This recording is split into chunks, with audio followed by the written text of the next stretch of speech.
RLV Ramakrishnan വേദി നൽകുമെന്ന് സുരേഷ് ഗോപി. സുരേഷ് ഗോപിയുടെ കുടുംബക്ഷേത്രത്തിലെ ചിറപ്പ് മഹോത്സവത്തിന് RLV രാമകൃഷ്ണനെ പങ്കെടുപ്പിക്കുമെന്ന് വ്യക്തമാക്കി. ഞാൻ അതിനകത്ത് പറഞ്ഞ ആളിനെ കുറ്റം പറയുകയോ അതിൻ്റെ ആഘാതം ഏറ്റുവാങ്ങിയ ആളിനെ പ്രകീർത്തിക്കാനോ അല്ല നിൽക്കുന്നത്. 28-ാം തീയതി എൻ്റെ അമ്പലത്തിൽ എൻ്റെ ചിറപ്പാണ്, എൻ്റെ നക്ഷത്രമാണെന്ന് ചോദി. എല്ലാ വർഷവും എൻ്റെ അച്ഛൻ അപ്പൂപ്പന്മാർ തൊട്ട് ഒരു ദിവസം ഞങ്ങളുടെ ചിറപ്പാണ്. ആ സ്റ്റേജിൽ രാമകൃഷ്ണനെ കൊണ്ടുവന്ന് മോഹിനിയാട്ടം കളിപ്പിക്കാൻ പറ്റുമെന്ന് ആണ് ഞാനിപ്പോൾ ശ്രമിക്കുന്നത്. അദ്ദേഹം അന്ന് അവൈലബിൾ ആണെങ്കിൽ, അദ്ദേഹത്തിന് ടീമുണ്ടെങ്കിൽ അവർക്ക് കൊടുക്കേണ്ട ശമ്പളം കൊടുത്തുകൊണ്ട് അത് ചെയ്യിക്കണം. എൻ്റെ നടപടികൾ അങ്ങനെയാണ്. കലാമണ്ഡലം ഗോപിയുടെ പത്മ അവാർഡ് വിവാദങ്ങളിൽ പ്രതികരണവുമായി സുരേഷ് ഗോപി രംഗത്തെത്തിയിരുന്നു.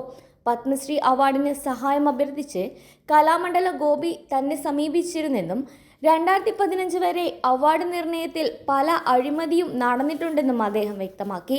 കൂടാതെ തനിക്ക് ഇടപെടാൻ കഴിയില്ലെന്നും സെൽഫ് അഫിഡവിറ്റ് നൽകാൻ നിർദ്ദേശിക്കുകയായിരുന്നെന്നും അദ്ദേഹം പറഞ്ഞു.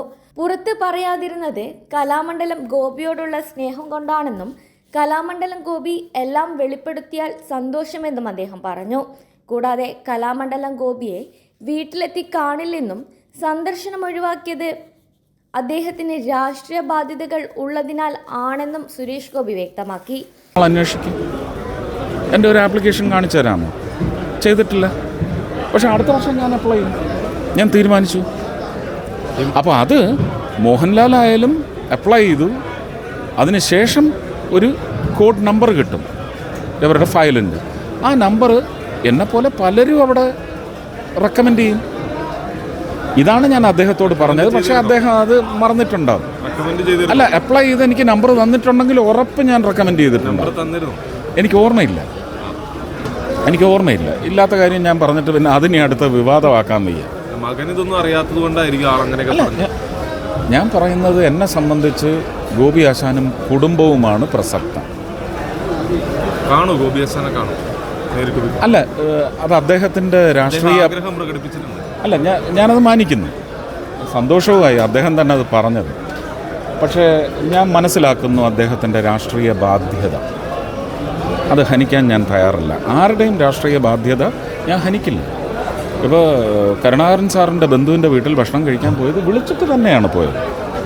അവരതിന് തയ്യാറാണെന്ന് അറിയിച്ചിട്ട് തന്നെയാണ് പോയത്. ഞാൻ ആരെയും വിളിച്ച് വന്നോട്ടെ എന്ന് ചോദിച്ചിട്ടില്ല. ഞാനത് ചോദിച്ചത് 2019 ഞാൻ തൃശ്ശൂർ വന്ന് നിൽക്കുന്നത് കൊണ്ട് ലീഡറുടെ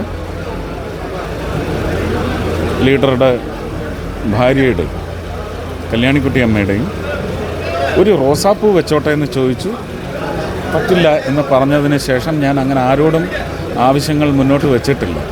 എനിക്കത് അവഹേളനമായിട്ട് ഞാൻ ഒരിക്കലും എനിക്ക് തോന്നിയിട്ടില്ല. പക്ഷേ ഒരു വിഷമമായിട്ട് തോന്നും. ആ വിഷമം തിന്ന് ജീവിക്കാൻ ഞാൻ തയ്യാറല്ല. അതുകൊണ്ട് സ്വന്തം ഇഷ്ടപ്രകാരം സന്ദർശനം നടത്തിയിട്ടില്ലെന്നും സുരേഷ് ഗോപി പറഞ്ഞു. അതേസമയം കലാമണ്ഡലം അധ്യാപികയിൽ നിന്ന് ജാതി അധിക്ഷേപം നേരിട്ട് രാമകൃഷ്ണന് പിന്തുണ നൽകി നിരവധി ആളുകളാണ് രംഗത്തെത്തുന്നത്. കൂടാതെ നിരവധി അവസരങ്ങൾ നൽകുമെന്നും അവർ വ്യക്തമാക്കി. സംഭവത്തെ തുടർന്ന് അധ്യാപികയെ കലാമണ്ഡലത്തിൽ നിന്ന് തള്ളി. ഇത്തരത്തിലുള്ള ആളുകൾ സ്ഥാപനത്തിന് കളങ്കം വരുത്തുന്നതെന്നായിരുന്നു കലാമണ്ഡലം അധികൃതർ വ്യക്തമാക്കിയിരുന്നത്. നിരവധി ആളുകളാണ് ഈ സംഭവത്തിൽ അധ്യാപികയെ വിമർശിച്ചും രാമകൃഷ്ണനെ പിന്തുണച്ചും സമൂഹമാധ്യമങ്ങളിലൂടെ രംഗത്തെത്തുന്നത്.